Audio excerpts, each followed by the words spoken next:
شیخپور شریف کے علاقے نورپور اور رائیاں میں ایک المناک واقعہ پیش آیا جہاں دریائے راوی میں نہانے کے دوران دو نوجوان ڈوب کر جاں بحق ہو گئے۔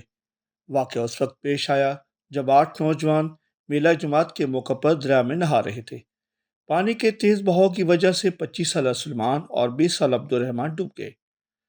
واقعے کی اطلاع ملتے ہی ریسکیو 1122 کی ٹیمیں موقع پر پہنچ گئیں اور لاشوں کو ریسکیو کرنے کے لیے آپریشن شروع کر دیا۔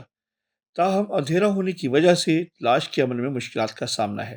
ریسکیو ٹیمیں کوششوں میں مصروف ہیں اور تاحال آپریشن جاری ہے۔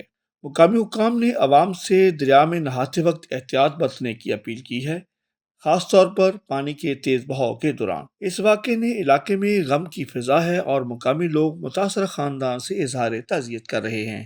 سید تحمید صاحب نقوی، ITN نیوز، شیخپور شریف۔